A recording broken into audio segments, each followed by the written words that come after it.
வணக்கம், நான் உங்கள் தமிழன்சுபாஷ். இன்னைக்கு நம்ம பார்க்குற காணொலி என்னன்னு பார்த்தீங்கன்னா, தமிழ் வார்த்தைகள்.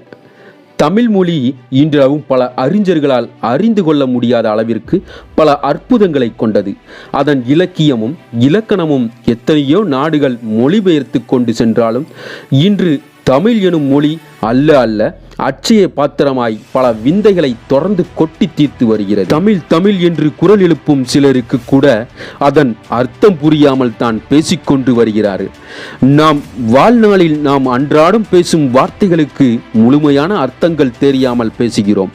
அந்த வகையில் தமிழில் இன்று நாம் பார்க்கும் இரண்டு வார்த்தைகள் மடையர், முட்டாள். இந்த இரண்டு வார்த்தைகளும் பொதுவான அர்த்தம் என்று நாம் எண்ணிக்கொண்டிருப்பது அறிவில்லாதவன், எதுவும் தெரியாதவன் என்று.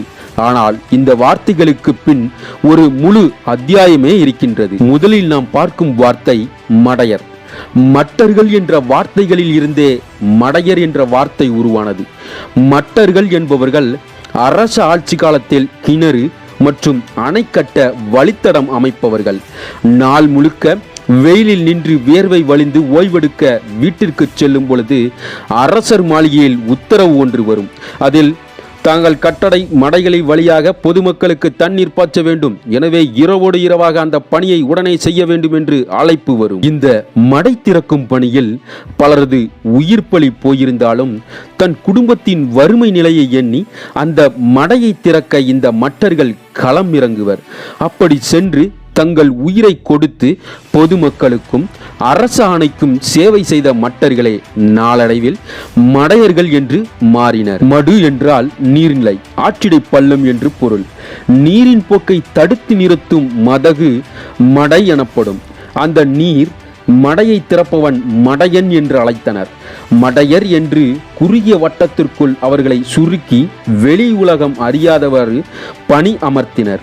அதன் காரணமாக அது பின்வரும் நாளில் வெளியில் என்ன நடக்கின்றது என்று தெரியாமல் வாழ்ந்த மடையர்களை குறிப்பிட்டு பொருளாகும். உயிரை பணயம் வைத்து அவர்கள் செய்த மகத்தான செயலுக்கு ஏரிக்கரைகளில் சிலைகள் அமைத்து மரியாதை செலுத்தியுள்ளனர்.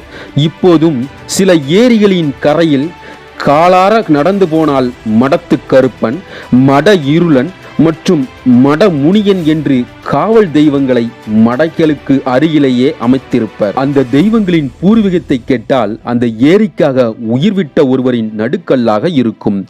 விளைவிக்கப்பட்டிருக்கும் நிலங்களுக்கு ஏரியிலிருந்து எவ்வளவு நீர் திறந்துவிட வேண்டும் என்ற அளவை துல்லியமாக வைத்திருந்தனர் நம் முன்னோர்கள். பாசனம் பெறும் விளை நிலங்களின் பரப்பளவு, மண்ணின் வகை, நிலத்தின் அமைப்பு, இருப்பிடம் இவற்றை வைத்து ஏரியின் கொள்ளளவை நிர்ணயித்தனர். அதற்கேற்ப மதகுகளிலிருந்து எவ்வளவு நீர் வெளிவரும், எல்லா மடைகளும் திறந்தால் எவ்வளவு நீரை வெளியேற்ற முடியும் என்ற அனைத்து தொழில்நுட்பங்களையும் திட்டமிட்டுதான் ஒரு ஏரியை வடிவமைத்துள்ளனர். நீரை வெளியேற்றுவதில் மதகுகளுக்கும் மடைக்கும் வித்தியாசம் இருக்கின்றது. மதகுகள் வழியாக வேண்டிய அளவு நீரை மட்டும் வெளியேற்றி கட்டுப்படுத்தலாம். ஆனால் மடை என்பது அப்படி அல்ல. அதை திறந்துவிட்டால் முழு அளவில் நீர் பீரிட்டு வெளியேறிவிடும். அதை கட்டுப்படுத்த முடியாது. மழை நீர் பெருக்கெடுத்து ஏரி முழுவதும் நிறைந்திருக்கும் பொழுது கரைகள் உடையும் அபாயம் ஏற்பட்டால் ஏரி நீரை முழுவதுமாக வெளியேற்ற வேண்டிய நிலை வரும்.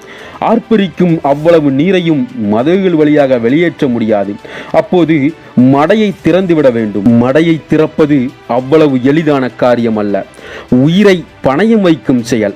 ஒரு ஏரி கிட்டத்தட்ட 50 கிராமங்களுக்கு மேல் நீர்ப்பாசனத்தை வழங்கும். வெள்ளம் வரும் நேரங்களில் ஏரி உடைய வாய்ப்பிருப்பதால் முதலில் கிராமங்களில் தண்டோரா மூலம் அபாய எச்சரிக்கை கொடுத்து மக்கள் அனைவரையும் வெளியேற்றுவர். அப்போது ஒருவருக்கு மட்டும் மாலை மரியாதையோடு பிரிவு உபச்சாரம் நடைபெறும். அவர்தான் மடையர் எனப்படும் அந்த ஏரியின் மடை பராமரிப்பாளர். தேசத்திற்காக உயிர் தியாகம் செய்யும் ஒரு இராணுவ வீரருக்கு சற்றும் குறைந்ததல்ல இவர் செய்வதும். மனைவியும் பிள்ளைகளும் திலகமிட்டு வழி அனுப்புவர். அது இறுதி பயணம் போன்றதுதான். ஒரு ஈக்காக்காய் கூட இல்லாத அந்த ஊரில் இந்த ஒரு மனிதர் மட்டும் தன்னந்தனியாக ஏரியை நோக்கி போவார். ஏரியில் தழும்பி நிற்கும் நீரை பார்க்கும் பொழுது மூச்சு முட்டும்.